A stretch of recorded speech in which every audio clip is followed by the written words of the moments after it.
너는 이제 우리 가족 아니야. 당장 나가! 장례식장 한복판에서 눈물 젖은 며느리가 조용히 서 있었습니다. 남편도 시댁 식구들도 그녀를 쳐다보지 않았고 결국 한 사람은 냉정하게 말했어요. 이제 우리 가족이 아니니까 나가요. 사람들이 웅성이는 가운데 시아버지가 천천히 다가와 무언가를 건넸습니다. 그건 얇은 종이 한 장, 복권이었습니다. 지우는 굴욕감에 몸이 떨렸고 그저 고개를 숙인 채 장례식장을 떠났죠. 그런데 며칠 뒤 그 복권의 뒷면에서 발견한 시아버지의 한 문장이 그녀의 삶 전체를 뒤흔들게 됩니다. 이걸 이제야 알게 되어 미안하다. 그날 며느리는 왜 그토록 차갑게 보이던 시아버지가 마지막 순간에 복권을 건넸는지 그 진심을 마주하게 됩니다. 본격적인 사연 시작 전에 구독과 좋아요 한번 부탁드리며 여러분께 좋은 기운이 함께하길 바라겠습니다. 지금 어디서 함께하고 계신지 댓글로 알려주시면 그곳에 늘 평안과 행운이 가득하기를 기도하겠습니다. 39살 한지우는 거실 소파에 앉아 이혼 서류를 내려다보고 있었습니다. 오후 3시였고 창밖으로 겨울 햇살이 약하게 들어왔어요. 서류 위에는 남편 한태경의 서명이 이미 되어 있었고 지우는 펜을 들었다가 다시 내려놓기를 반복하고 있었습니다. 결혼한 지 15년이 지난 지금 이 종이 한 장이 모든 걸 끝낼 수 있다는 게 믿기지 않았어요. 휴대폰이 울렸고 화면에는 남편 태경의 이름이 떠 있었습니다. 지우는 전화를 받지 않고 화면을 바라보다가 전화가 끊긴 후에야 한숨을 쉬었어요. 곧바로 문자가 왔습니다. 서류 작성했으면 연락해. 변호사 사무실로 보내야 하니까. 짧고 건조한 문장이었고 지우는 휴대폰을 소파 옆에 놓았습니다. 이혼 이야기가 처음 나온 건 6개월 전이었어요. 태경이 퇴근도 하지 않고 밤늦게 들어오던 날이 잦아지면서 둘 사이의 대화는 점점 줄어들었고 어느 날 태경이 조용히 말했습니다. 우리 이제 끝내자. 지우는 놀라지 않았어요. 이미 예상하고 있었던 말이었고 오히려 마음 한편이 편해지는 것 같았습니다. 15년 동안 버텨왔지만 더 이상 버틸 힘이 남아있지 않았거든요. 시댁과의 관계는 결혼 초부터 편하지 않았습니다. 시어머니 최순희는 지우를 며느리로 인정하지 않았고 시아버지 72살 한두성은 지우와 마주쳐도 눈길 한 번 주지 않았어요. 명절 때마다 시댁에 가면 지우는 부엌에서 홀로 음식을 준비했고 식사 자리에서는 조용히 앉아 있다가 설거지를 하고 돌아왔습니다. 시댁 식구들은 지우가 무슨 일을 하는지 어떻게 지내는지 관심이 없었고 지우도 그들에게 말을 걸지 않았어요. 42살 한태경은 그런 분위기 속에서도 아무 말도 하지 않았습니다. 어머니가 지우를 무시해도 아버지가 지우를 외면해도 태경은 그저 조용히 앉아 있을 뿐이었어요. 지우는 처음 몇 년은 남편이 자신을 감싸주길 바랐지만 시간이 지나면서 기대하지 않게 되었습니다. 태경은 자신의 가족과 아내 사이에서 어느 쪽도 선택하지 않았고 그저 회피했을 뿐이었어요. 지우는 이혼 서류를 다시 집어들고 서명란을 바라봤습니다. 펜을 들어 자신의 이름을 쓰려는데 다시 휴대폰이 울렸어요. 이번에는 모르는 번호였고 지우는 잠시 망설이다가 전화를 받았습니다. 여보세요. 지우의 목소리는 낮았고 전화 너머로 여자의 목소리가 들렸어요. 한태경 씨 부인 맞으신가요? 지우는 짧게 대답했습니다. 네. 여자가 조심스럽게 말을 이었습니다. 저는 한두성 회장님 댁 가정부인데요. 사모님께서 어젯밤에 돌아가셨습니다. 지우는 잠시 아무 말도 하지 못했고 전화 너머로 가정부의 목소리가 계속 들렸어요. 장례식은 모레 오전 10시입니다. 연락드려야 할 것 같아서요. 지우는 천천히 대답했습니다. 알겠습니다. 전화가 끊기고 지우는 휴대폰을 손에 든 채 소파에 앉아 있었어요. 시어머니가 돌아가셨다는 사실이 실감나지 않았고 마음 한편이 복잡했습니다. 시어머니와의 마지막 만남은 3개월 전 추석 때였어요. 시댁에 가서 음식을 준비하고 상을 차렸지만 시어머니는 지우를 한 번도 쳐다보지 않았고 식사가 끝난 후에도 인사 한마디 없이 방으로 들어갔습니다. 지우는 설거지를 마치고 집으로 돌아왔는데 그날 태경이 차 안에서 말했어요. 어머니가 내가 마음에 안 드나 봐. 뭐 어쩔 수 없지. 지우는 아무 대답도 하지 않았고 창밖만 바라봤습니다. 지우는 이혼 서류를 탁자 위에 놓고 일어나 부엌으로 갔습니다. 물을 한 잔 마시고 창밖을 보니 하늘이 흐렸고 곧 비가 올 것 같았어요. 장례식에 가야 하는지 망설여졌습니다. 이미 이혼 서류에 서명만 하면 되는 상황이었고 시댁과는 곧 남이 될 텐데 장례식에 가는 게 맞는지 확신이 서지 않았어요. 휴대폰을 다시 확인하니 태경에게서 문자가 와 있었습니다. 어머니 돌아가셨어. 장례식 모레야. 올 거지? 짧은 문장이었고 지우는 문자를 읽고 답장을 보내지 않았습니다. 거실로 돌아와 소파에 앉아 이혼 서류를 다시 집어들었는데 펜을 들 수가 없었어요. 시어머니가 돌아가셨다는 소식이 자꾸 머릿속을 맴돌았고 장례식에 가지 않으면 평생 마음에 걸릴 것 같았습니다. 저녁이 되어 태경에게 전화를 걸었는데 태경은 피곤한 목소리로 전화를 받았어요. 왜? 지우는 조용히 말했습니다. 장례식 갈게. 태경이 잠시 침묵하다가 대답했어요. 그래. 모레 아침 9시까지 장례식장으로 와. 전화가 끊기고 지우는 휴대폰을 내려놓았습니다. 다음 날 아침 지우는 일찍 일어나 검은색 상복을 꺼내 다림질을 했습니다. 결혼식 이후 몇 번 입지 않은 옷이었고 옷에서 나프탈렌 냄새가 났어요. 다림질을 마치고 옷을 걸어두고 거울을 봤는데 거울 속 자신의 얼굴이 창백해 보였습니다. 화장을 하고 머리를 단정하게 묶었는데 거울 속 모습이 낯설게 느껴졌어요. 오후가 되어 집을 정리하고 저녁을 간단하게 먹었습니다. 밥 한 공기와 김치로 식사를 마치고 설거지를 하는데 창밖으로 비가 내리기 시작했어요. 빗방울이 창문을 두드리는 소리가 들렸고 지우는 설거지를 마치고 거실로 가서 소파에 앉아 비 오는 풍경을 바라봤습니다. 밤이 되어 잠자리에 들었지만 잠이 오지 않았고 천장을 바라보며 내일을 생각했어요. 장례식장에서 시아버지를 만나면 어떤 표정을 지어야 할지, 시댁 친척들을 만나면 뭐라고 말해야 할지 알 수 없었습니다. 새벽까지 뒤척이다가 겨우 잠이 들었고 몇 시간 자지 못하고 다시 눈을 떴을 때는 이미 아침이었어요. 일어나 세수를 하고 상복으로 갈아입었습니다. 거울을 보니 눈 밑에 다크서클이 생겨 있었고 화장으로 가리려 했지만 쉽지 않았어요. 가방을 챙기고 현관문을 나서는데 비는 그쳤지만 하늘은 여전히 흐렸습니다. 버스를 타고 장례식장으로 향했는데 창밖으로 지나가는 풍경이 흐릿하게 보였어요. 장례식장에 도착했을 때는 9시 10분 전이었고 입구에는 이미 조문객들이 모여 있었습니다. 지우는 천천히 걸어 들어갔는데 복도에서 태경을 마주쳤어요. 태경은 상복을 입고 서 있었고 지우를 보고도 표정이 변하지 않았습니다. 왔어. 짧게 말하고 돌아서서 앞서 걸었고 지우는 그 뒤를 따라 걸었어요.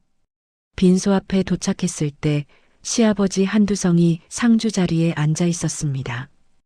회색 머리, 깊게 팬 주름, 굳은 표정.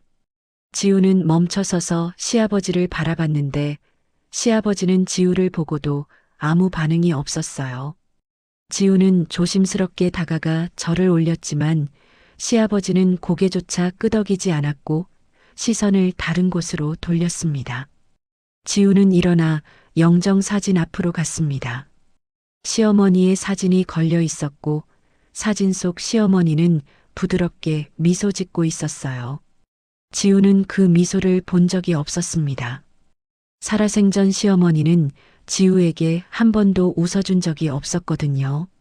지우는 향을 피우고 절을 올렸는데 뒤에서 시댁 친척들의 속삭이는 소리가 들렸습니다. 저 사람 누구야? 태경이 부인 아니야. 이혼한다며. 아직 안 했나 봐. 지우는 절을 마치고 일어나 빈소를 나왔습니다. 복도에 의자가 놓여 있었고 지우는 구석 의자에 앉아 손을 모으고 고개를 숙였어요. 사람들이 오가는 소리, 조문객들의 목소리, 울음소리, 모든 게 멀게 느껴졌고 지우는 그 자리에 조용히 앉아 있었습니다. 1시간이 지나고 태경이 다가왔습니다. 아버지가 널 보자고 하셔. 지우는 고개를 들어 태경을 바라봤고 태경은 이미 돌아서서 걷고 있었어요. 지우는 일어나 태경을 따라 빈소 안으로 들어갔는데 시아버지가 상주 자리에서 일어나 작은 방으로 들어가고 있었습니다. 태경이 방문을 열고 들어갔고 지우도 뒤따라 들어갔어요.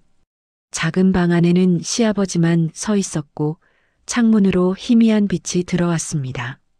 시아버지가 지우를 바라보며 입을 열었는데 목소리는 낮고 차갑게 느껴졌어요. 이혼한다며. 지우는 아무 대답도 하지 못했고 시아버지가 계속 말했습니다. 그럼 오늘이 마지막이겠네. 태경은 옆에 서서 아무 말도 하지 않았고 지우는 고개를 숙인 채 서 있었습니다. 시아버지가 다시 말했어요. 장례 끝나면 가봐. 더 이상 우리 집안 사람 아니니까. 지우의 가슴이 무거워졌고 눈시울이 뜨거워지는 걸 느꼈지만 눈물을 참았습니다. 시아버지는 더 이상 말하지 않고 방을 나갔고 태경도 뒤따라 나갔어요. 지우는 혼자 방 안에 남아 창밖을 바라봤는데 하늘이 더 어두워져 있었고 다시 비가 내리기 시작했습니다. 방을 나와 복도로 갔을 때 조문객들이 더 많아져 있었고 지우는 구석 의자에 다시 앉았습니다. 시댁 친척 몇 명이 지우를 보고 수군거렸지만 지우는 듣지 않으려 했어요. 손을 꼭 쥐고 고개를 숙이고 앉아 있었는데 시간이 얼마나 지났는지 알 수 없었습니다. 점심시간이 되어 조문객들이 식사를 하러 갔고 지우는 자리에 그대로 앉아 있었어요. 배가 고프지 않았고 일어날 힘도 없었습니다. 복도가 조용해졌을 때 지우는 천천히 일어나 화장실로 갔는데 거울을 보니 얼굴이 더 창백해져 있었고 눈이 충혈되어 있었어요. 물로 얼굴을 씻고 다시 복도로 나왔을 때 태경이 복도 끝에 서서 휴대폰을 보고 있었습니다. 지우가 지나가도 태경은 고개조차 들지 않았고 지우는 다시 의자에 앉아 하루가 빨리 끝나기를 기다렸습니다. 비는 계속 내렸고 창밖 풍경은 점점 어두워져 갔어요. 오후가 되어 조문객들이 다시 빈소로 모여들었고 한지우는 복도 구석 의자에 앉아 그 모습을 지켜보고 있었습니다. 시댁 친척들이 하나둘 도착해서 빈소로 들어갔는데 지우를 지나치면서 아무도 인사하지 않았어요. 몇몇은 지우를 보고 고개를 돌렸고 어떤 이는 지우가 보이지 않는 것처럼 지나쳤습니다. 지우는 손을 무릎 위에 올려놓고 고개를 숙인 채 앉아 있었는데 비가 계속 내리는 소리가 창밖에서 들렸어요. 빈소 안에서 울음소리가 크게 들렸고 누군가 통곡하는 소리가 복도까지 울려왔습니다. 지우는 고개를 들어 빈소 쪽을 바라봤는데 36살 이세란이 영정 앞에 무릎을 꿇고 울고 있었어요. 한태경의 여동생이자 지우의 시누이였지만 둘은 거의 대화를 나눈 적이 없었습니다. 세란은 결혼 후 미국에 살면서 1년에 한두 번 한국에 왔는데 올 때마다 지우를 거들떠보지 않았어요. 세란의 울음소리가 점점 커졌고 시아버지 한두성이 세란의 어깨를 붙잡으며 조용히 말하는 모습이 보였습니다. 세란은 아버지의 품에 안겨 계속 울었고 주변 친척들이 세란을 위로했어요. 지우는 그 모습을 보다가 시선을 돌렸습니다. 자신은 그 안에 속하지 않는다는 걸 알고 있었고 들어가서 함께 울 용기도 없었어요. 1시간이 더 지나고 빈소안이 조용해졌을 때 태경이 밖으로 나와 지우에게 다가왔습니다. 식사라도 해. 짧게 말하고 다시 돌아가려는데 지우가 조용히 물었어요. 나 여기 계속 있어야 해? 태경이 멈춰서서 지우를 바라봤습니다. 무슨 소리야? 지우가 다시 말했어요. 이혼할 건데 내가 여기 있는 게 맞아?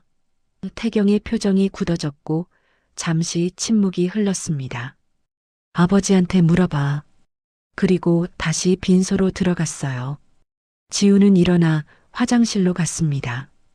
거울을 보니 얼굴이 더 수척해져 있었고 눈 밑 다크서클이 짙어져 있었어요.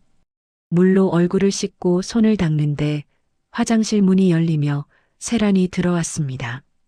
세란은 지우를 보고 잠시 멈춰섰지만 아무 말도 하지 않고 거울 앞으로 갔어요. 지우는 손을 닦고 나가려 했는데 세란이 거울 너머로 지우를 바라보며 말했습니다. 언니, 오늘까지만 있다가 가요. 지우는 돌아서서 세란을 봤고 세란이 계속 말했어요. 아버지가 언니 보기 힘들어 하세요. 오빠도 그렇고. 지우는 아무 대답도 하지 못했고 세란이 휴지로 눈가를 닦으며 말을 이었습니다. 이혼하기로 했으면 이미 남이잖아요. 왜 여기 있어요? 지우의 가슴이 답답해졌지만 참았어요. 세란은 더 이상 말하지 않고 화장실 칸으로 들어갔고 지우는 화장실을 나와 복도로 향했습니다. 복도에는 시댁 친척 몇 명이 모여서서 이야기를 나누고 있었고 지우가 지나가자 그들이 대화를 멈추고 지우를 바라봤어요. 지우는 고개를 숙이고 지나쳤는데 뒤에서 속삭이는 소리가 들렸습니다. 저 사람 아직도 있네. 이혼한다며. 장례식에 왜 왔대? 지우는 걸음을 멈추지 않고 의자로 돌아가 앉았습니다. 저녁이 되어 빈소 앞에 음식상이 차려졌고 조문객들이 식사를 시작했습니다. 지우는 일어나지 않고 의자에 앉아 있었는데 태경이 다가와서 말했어요. 밥 먹어. 지우는 고개를 저었습니다. 괜찮아. 태경이 다시 말했어요. 아버지가 언제까지 있을 거냐고 물으시던데. 지우는 태경을 바라봤고 태경이 시선을 피하며 말을 이었습니다. 오늘 저녁까지만 있다가 가. 내일은 오지 마. 지우의 눈시울이 뜨거워졌지만 눈물을 참았어요. 태경은 더 이상 말하지 않고 빈소로 돌아갔고 지우는 의자에 앉은 채 손을 꼭 쥐었습니다. 복도 끝 창문으로 비가 세차게 내리는 모습이 보였고 어둠이 깔리기 시작했어요. 1시간이 더 지나고 조문객들이 하나둘 돌아가기 시작했습니다. 빈소 안이 조용해졌을 때 시아버지 한두성이 밖으로 나와 복도를 걷고 있었는데 지우가 앉아있는 의자 앞을 지나쳤어요. 시아버지는 지우를 보고도 멈추지 않았고 그대로 복도 끝으로 걸어갔습니다. 지우는 시아버지의 뒷모습을 바라보다가 고개를 숙였어요. 밤 8시가 되어 빈소 안에는 가족들만 남았고 지우는 여전히 복도에 앉아 있었습니다. 세란이 빈소에서 나와 지우 앞을 지나가며 말했어요. 언니, 이제 가요. 늦었어요. 지우는 일어나 가방을 들었는데 빈소 안에서 시아버지의 목소리가 들렸습니다. 지우. 처음 듣는 이름 호칭이었고 지우는 멈춰 섰어요. 빈소 안으로 들어가니 시아버지가 상주 자리에 앉아 있었고 태경과 세란도 옆에 서 있었습니다. 시아버지가 지우를 바라보며 천천히 말했어요. 오늘로 끝이다. 지우는 고개를 숙인 채 서 있었고 시아버지가 계속 말했습니다. 내일부터는 오지 마. 이미 남이니까. 태경은 옆에 서서 아무 말도 하지 않았고 세라는 고개를 돌려 영정 사진을 바라보고 있었어요. 지우는 입술을 깨물며 참았지만 눈물이 흘러내렸습니다. 시아버지는 지우의 눈물을 보고도 표정이 변하지 않았고 자리에서 일어나 작은 방으로 들어갔어요. 지우는 눈물을 닦으며 빈소를 나가려 했는데 시아버지가 방에서 나와 지우에게 다가왔습니다. 손에 무언가를 들고 있었고 지우 앞에 섰을 때 그것을 건넸어요. 작은 종이 한 장이었습니다. 복권이었어요. 시아버지는 아무 말도 하지 않고 복권을 지우의 손에 쥐어주고는 돌아서서 다시 상주 자리로 갔습니다. 지우는 손에 든 복권을 내려다봤는데 무슨 의미인지 알 수 없었어요. 태경이 다가와 조용히 말했습니다. 이제 가. 지우는 고개를 들어 시아버지를 봤지만 시아버지는 영정 사진만 바라보고 있었습니다. 지우는 복권을 가방에 넣고 빈소를 나왔습니다. 복도를 걸어 엘리베이터로 향했는데 뒤에서 발소리가 들렸어요. 돌아보니 세란이 따라오고 있었고 엘리베이터 앞에서 세란이 말했습니다. 언니, 아버지가 왜 복권을 줬는지 알아요? 지우는 고개를 저었고 세란이 차갑게 말했어요. 그냥 떠나라는 뜻이에요. 마지막이니까 뭐라도 쥐어주는 거죠. 엘리베이터가 도착했고 문이 열렸습니다. 지우는 엘리베이터에 올랐고 세란은 타지 않았어요. 문이 닫히며 세란의 얼굴이 사라졌고 지우는 혼자 엘리베이터 안에 서서 거울에 비친 자신의 모습을 봤습니다. 눈물 자국, 번진 화장, 창백한 얼굴. 엘리베이터가 1층에 도착했고 문이 열렸어요. 장례식장 로비를 지나 밖으로 나가니 비가 여전히 내리고 있었습니다. 지우는 우산이 없었지만 그대로 비를 맞으며 걸었어요. 버스 정류장까지 걸어가는 동안 옷이 흠뻑 젖었고 머리카락에서 빗물이 흘러내렸습니다. 버스 정류장에 도착했을 때 몸이 떨렸고 벤치에 앉아 가방을 열어 복권을 꺼내봤어요. 복권에는 숫자들이 적혀 있었고 날짜가 인쇄되어 있었습니다. 지우는 복권을 한참 바라보다가 다시 가방에 넣었어요. 왜 시아버지가 이걸 줬는지 무슨 의미인지 알 수 없었지만 지금은 생각할 힘이 없었습니다. 버스가 왔고 지우는 올라타서 뒷자리에 앉았습니다. 창밖으로 비 오는 거리가 지나갔고 버스 안은 따뜻했지만 지우의 몸은 계속 떨렸어요. 젖은 옷이 몸에 달라붙어 불편했지만 움직일 기력이 없었습니다. 집에 도착해서 문을 열고 들어가니 어두웠고 불을 켰을 때 거실이 텅 비어 보였어요. 지우는 가방을 소파에 내려놓고 화장실로 가서 옷을 벗었습니다.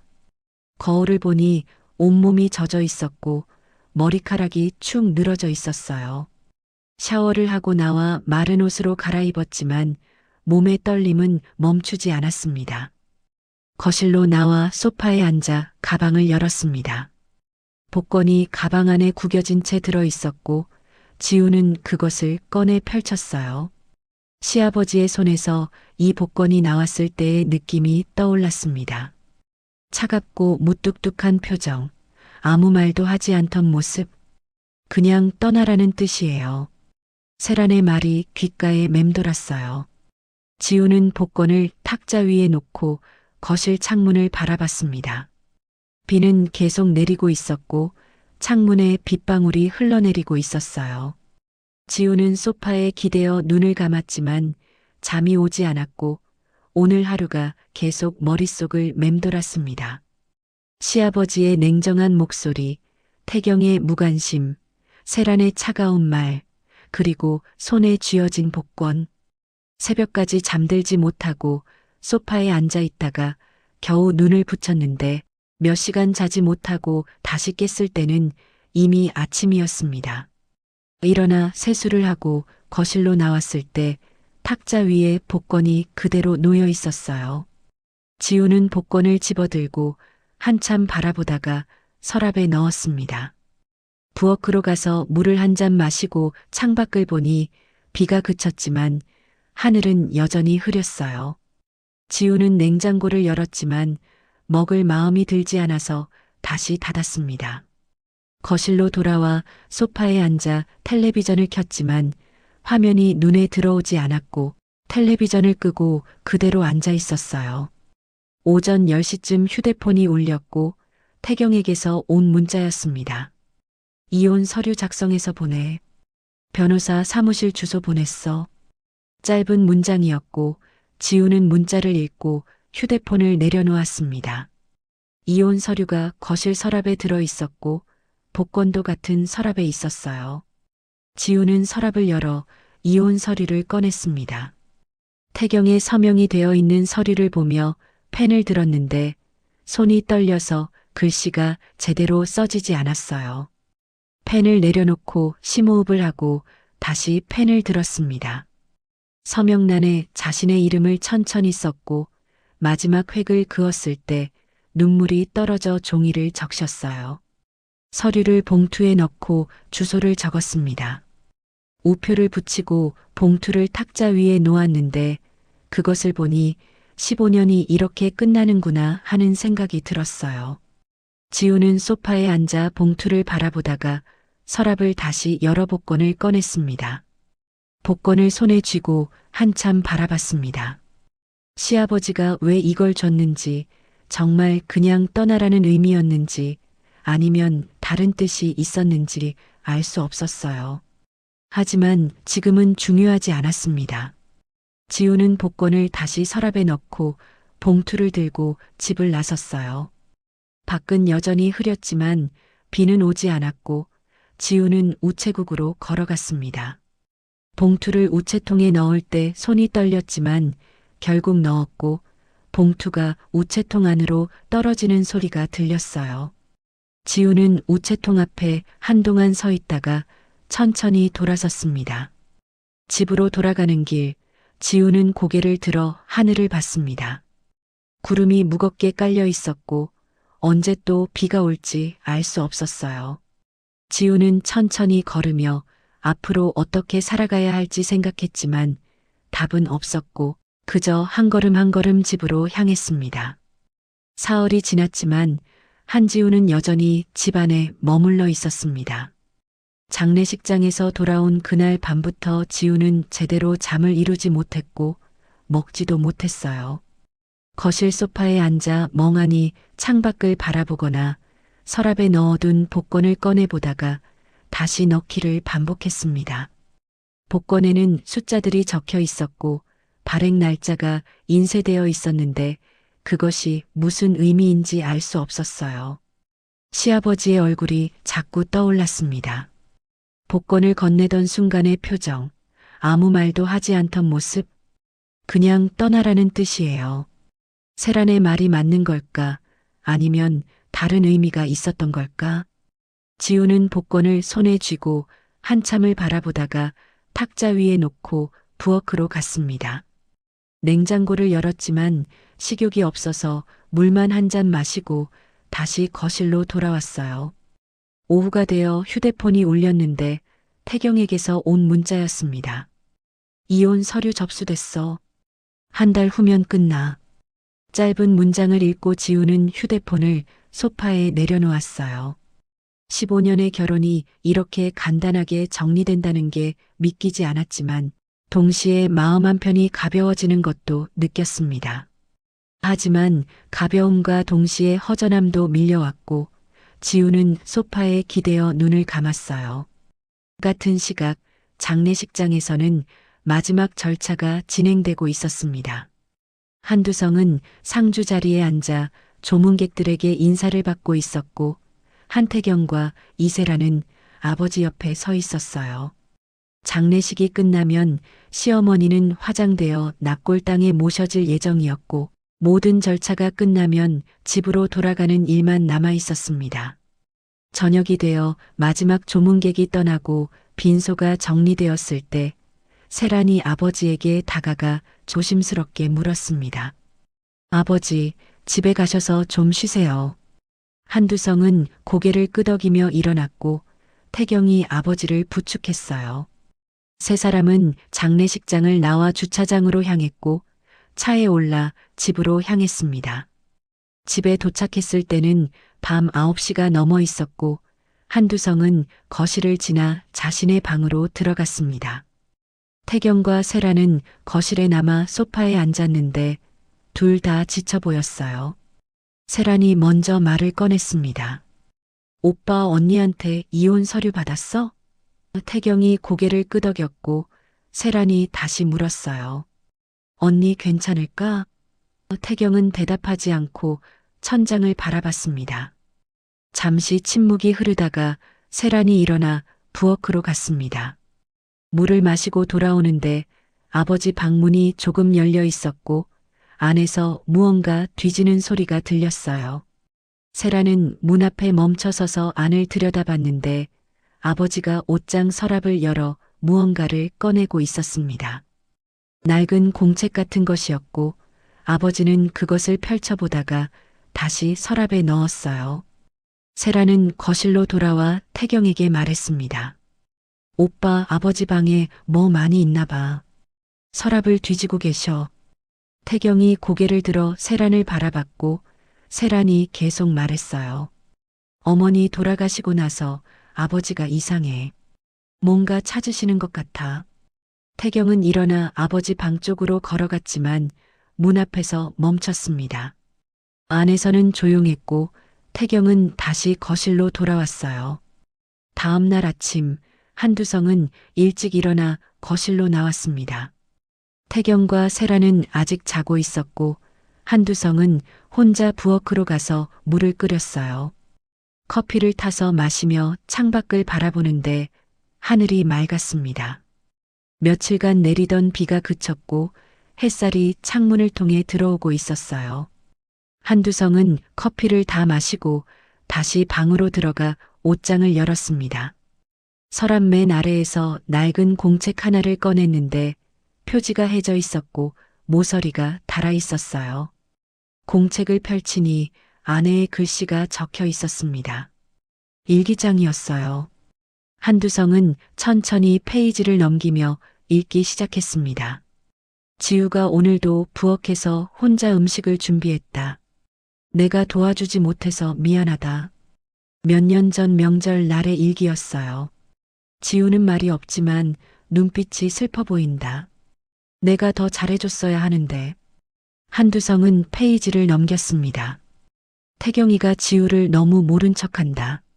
남편이 그러면 안 되는데. 지우가 불쌍하다. 아내의 글씨는 떨리는 듯 보였고 한두성은 공책을 덮었어요. 옷장 서랍을 다시 뒤지니 작은 봉투 하나가 나왔습니다.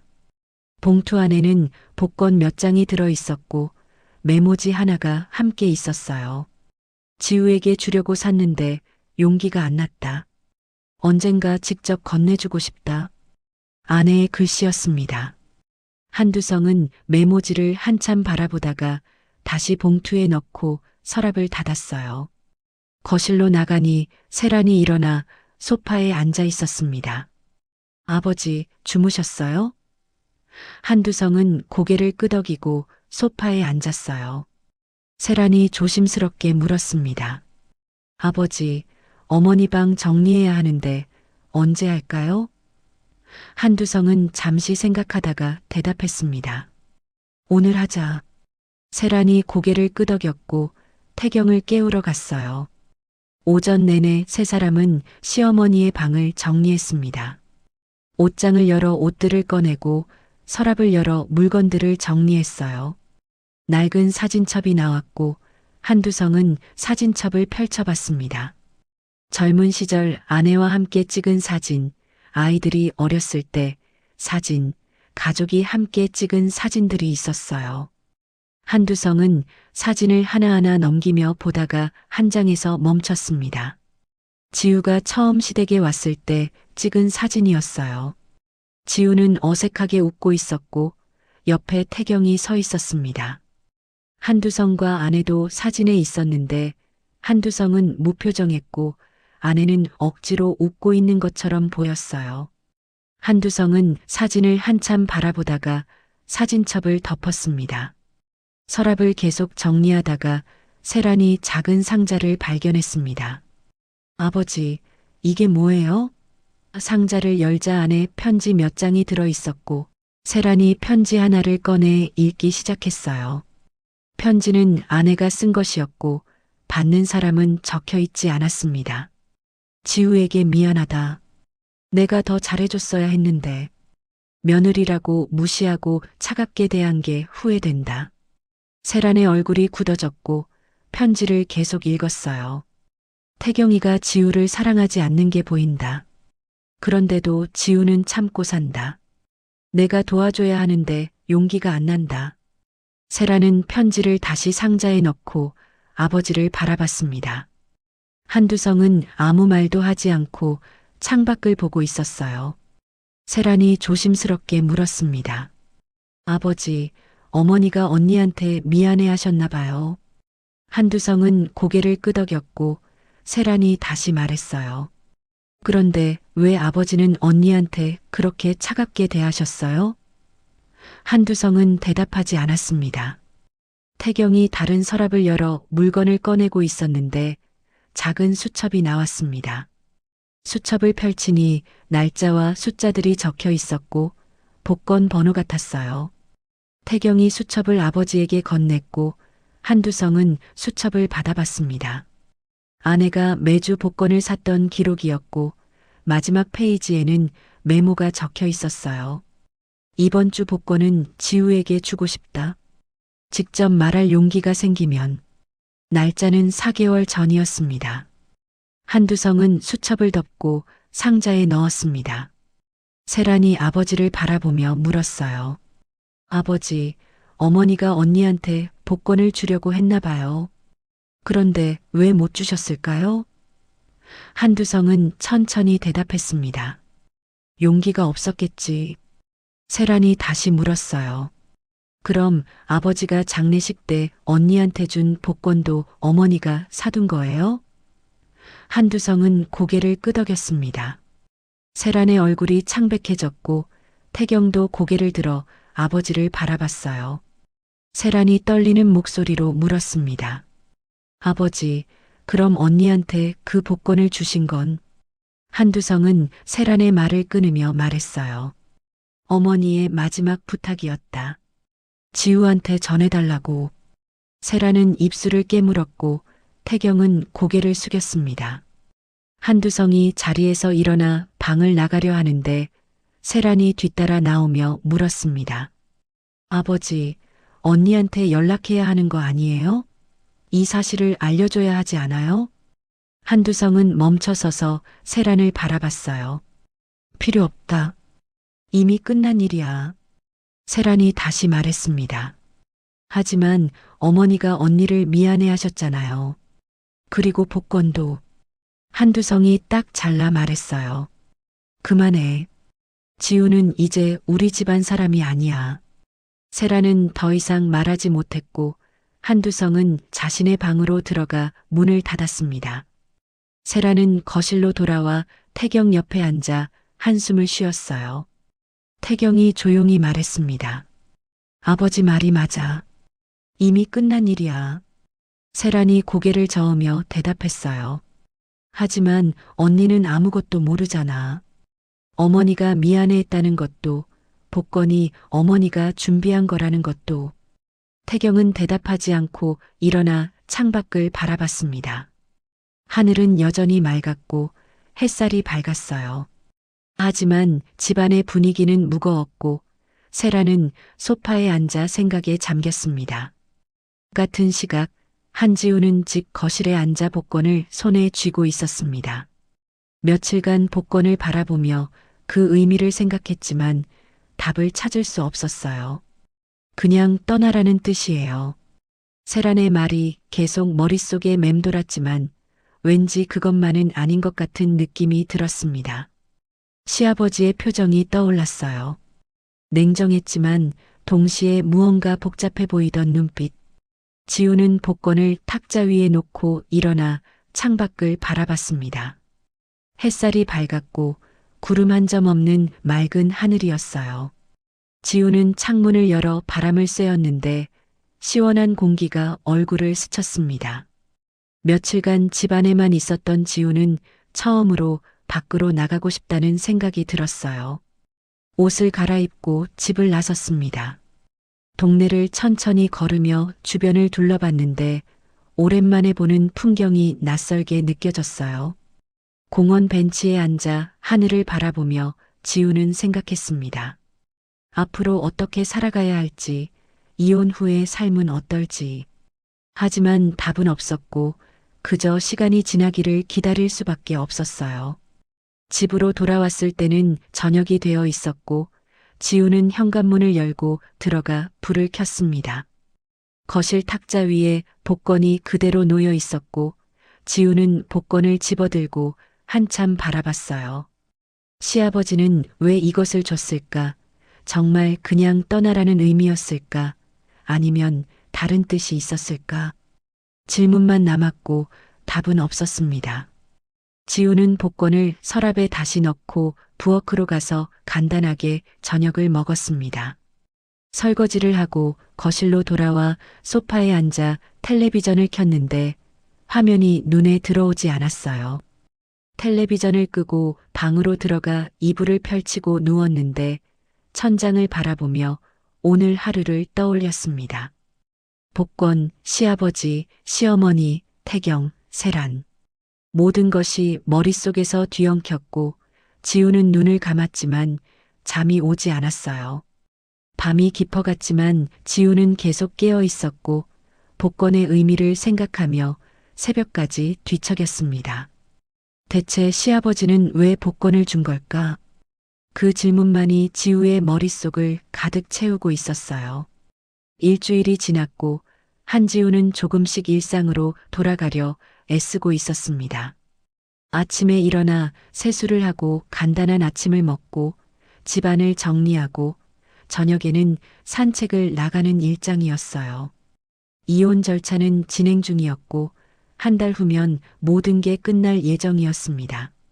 지우는 그 후의 삶을 준비하기 위해 작은 일자리를 알아보기 시작했고 며칠 전에는 동네 편의점에 면접을 보러 갔었어요. 거실 서랍에는 여전히 복권이 들어 있었고 지우는 가끔 서랍을 열어 복권을 꺼내 보곤 했습니다. 시아버지가 왜 이것을 줬는지 아직도 알 수 없었지만 어쩐지 버릴 수가 없었어요. 복권에 적힌 추첨일이 이틀 후였다는 걸 확인하고 지우는 복권을 다시 서랍에 넣었습니다. 당첨될 거라는 기대는 없었지만 추첨일이 지나면 그때 버리기로 마음먹었어요. 오후가 되어 현관 초인종이 울렸고 지우는 문을 열었습니다. 택배 기사가 소포 하나를 건넸는데 받는 사람은 지우였지만 보낸 사람 이름이 없었어요. 지우는 소포를 받아들고 거실로 가서 뜯어봤습니다. 안에는 낡은 공책 하나와 편지 봉투가 들어 있었고 지우는 먼저 공책을 꺼내 펼쳤어요. 시어머니의 글씨였습니다. 일기장이었고 몇 년 전 날짜부터 적혀 있었어요. 지우가 오늘도 혼자 부엌에서 일했다. 도와주고 싶었지만 용기가 나지 않았다. 지우는 손이 떨리는 걸 느끼며 페이지를 넘겼습니다. 지우의 눈빛이 슬퍼 보인다. 내가 더 잘해줬어야 하는데 후회된다. 다음 페이지에는 이렇게 적혀 있었어요. 태경이가 지우를 너무 모른 척한다. 지우가 불쌍하다. 내가 며느리를 제대로 대하지 못해서 미안하다. 지우는 눈물이 흘러내리는 걸 느꼈고 공책을 무릎 위에 올려놓고 얼굴을 손으로 가렸습니다. 시어머니가 자신을 이렇게 생각하고 있었다는 걸 전혀 몰랐어요. 살아생전 시어머니는 지우에게 따뜻한 말 한마디 건네지 않았고 지우는 시어머니가 자신을 싫어한다고만 생각했었습니다. 하지만 일기장에는 미안함과 후회가 가득했고 지우는 공책을 다시 펼쳐 천천히 읽어내려갔어요. 마지막 페이지에는 4개월 전 날짜가 적혀 있었습니다. 지우에게 복권을 사주고 싶다. 직접 손에 쥐어주며 미안하다고 고맙다고 말하고 싶다. 하지만 용기가 나지 않는다. 언젠가 꼭 전해주고 싶다. 지우는 공책을 덮고 편지 봉투를 집어들었어요.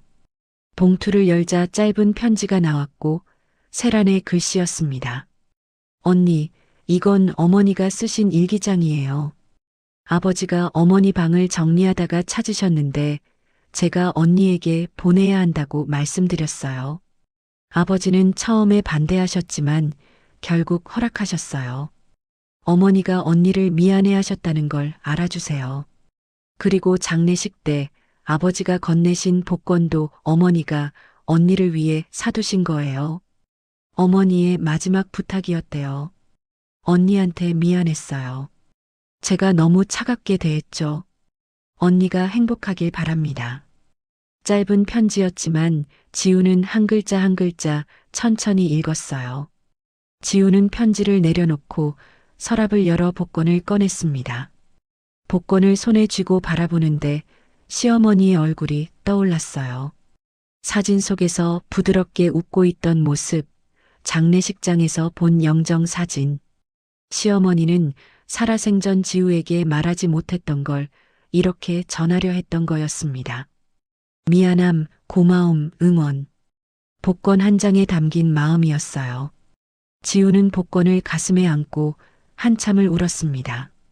시어머니가 자신을 미안해했다는 것, 시아버지가 아내의 마지막 부탁을 지키기 위해 복권을 건넸다는 것. 장례식장에서 내쫓기던 순간의 충격과 상처가 조금씩 녹아내리는 걸 느꼈어요. 시아버지의 냉정한 표정 뒤에는 아내와의 약속이 있었고 그 약속을 지키기 위해 마지막으로 복권을 건넨 거였습니다. 한참을 울고 나서 지우는 얼굴을 씻고 거울을 봤습니다. 눈이 빨갛게 부어 있었지만 마음 한편이 가벼워진 걸 느꼈어요. 부엌으로 가서 물을 마시고 창밖을 바라보니 해가 지고 있었고 노을이 아름다웠습니다. 지우는 복권을 다시 꺼내 들고 추첨일을 확인했어요. 내일이었습니다. 다음 날 저녁 지우는 텔레비전 앞에 앉아 복권 추첨 방송을 켰습니다.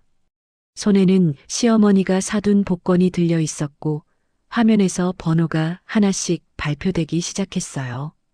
첫 번째 번호가 일치했고 두 번째, 세 번째도 일치했습니다.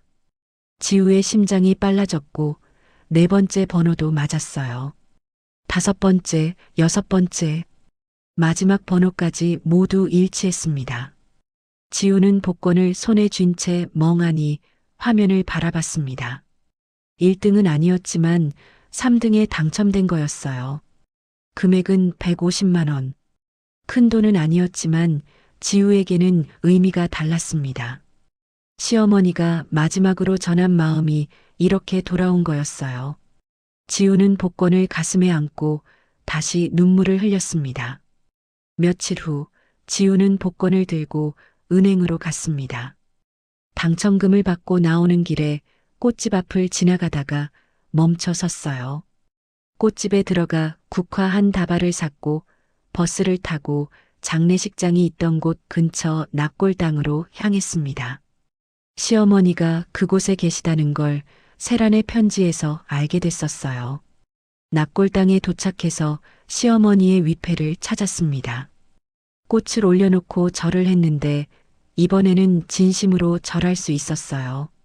어머니 마음 받았습니다. 고맙습니다. 지우는 조용히 말하고 한참을 그 자리에 서 있었습니다.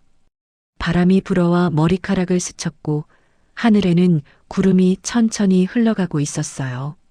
납골당을 나와 버스 정류장으로 걸어가는데 누군가 뒤에서 불렀습니다. 지우 씨. 돌아보니 한두성이 서 있었어요. 지우는 놀라서 멈춰 섰고 한두성이 천천히 다가왔습니다. 여기 왜 왔나? 지우는 조용히 대답했어요. 어머니 뵈러 왔습니다. 한두성은 고개를 끄덕였고 잠시 침묵이 흘렀습니다. 한두성이 먼저 말을 꺼냈어요. 복권 확인했나? 지우는 고개를 끄덕였습니다.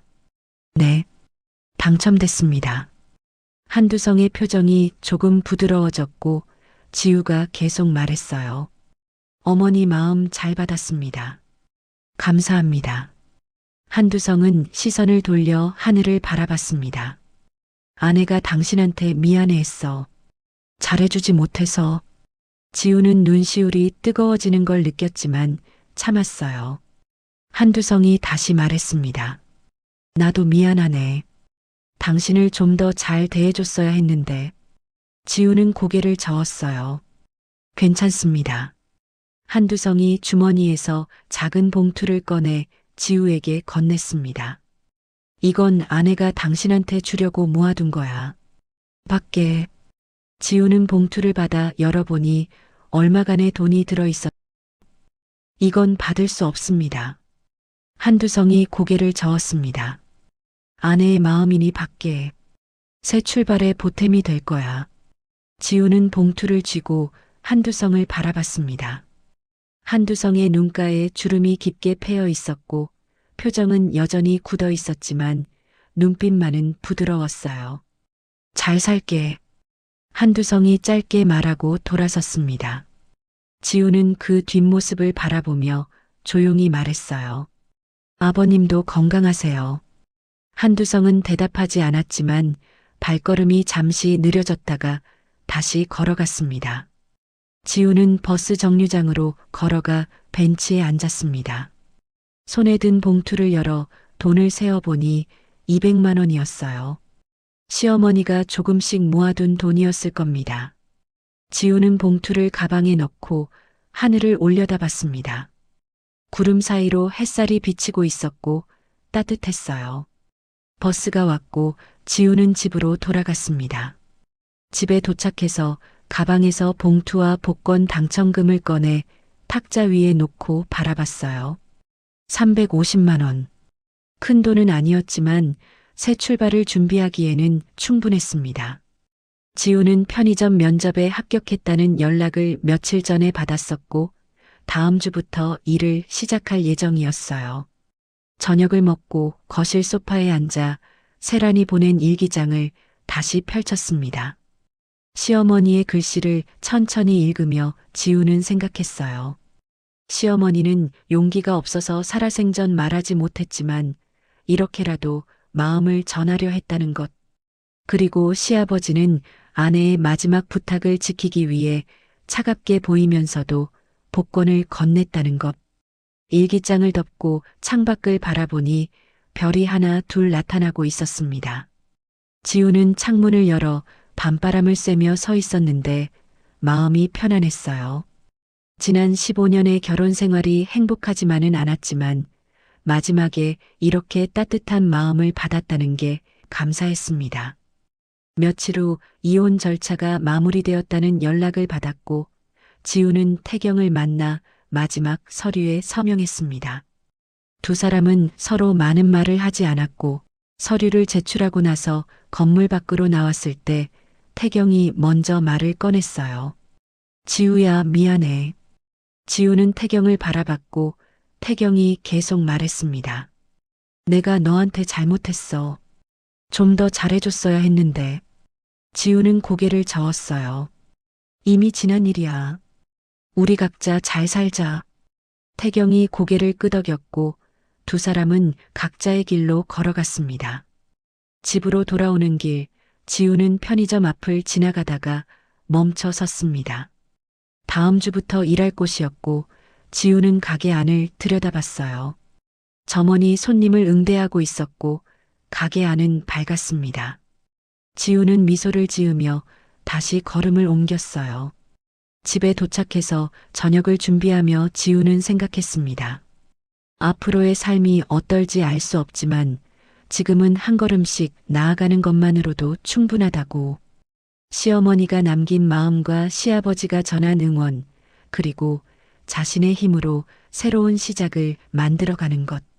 저녁을 먹고 설거지를 하며 창밖을 보니 달이 밝게 떠 있었습니다.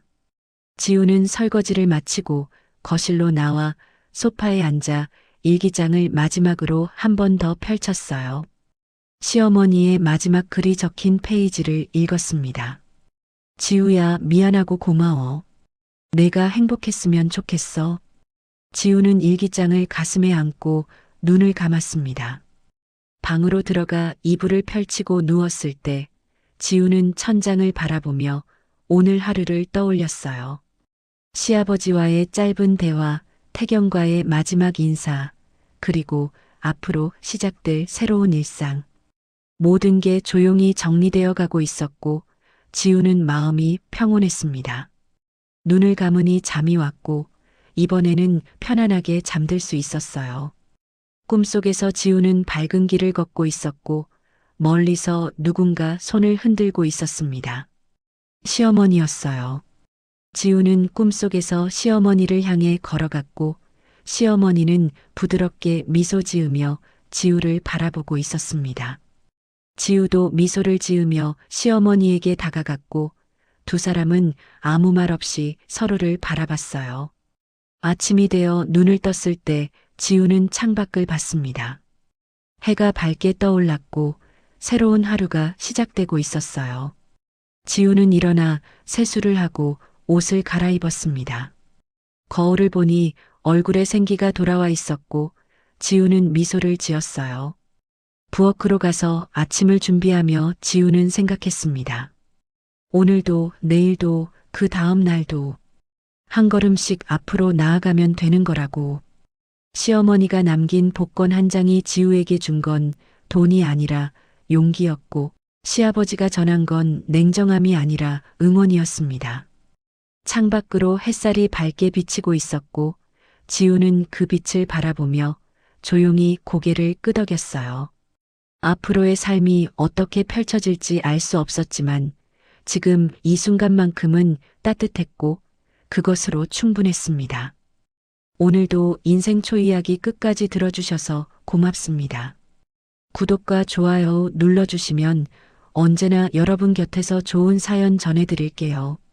여러분의 하루가 편안하고 따뜻하길 바랍니다.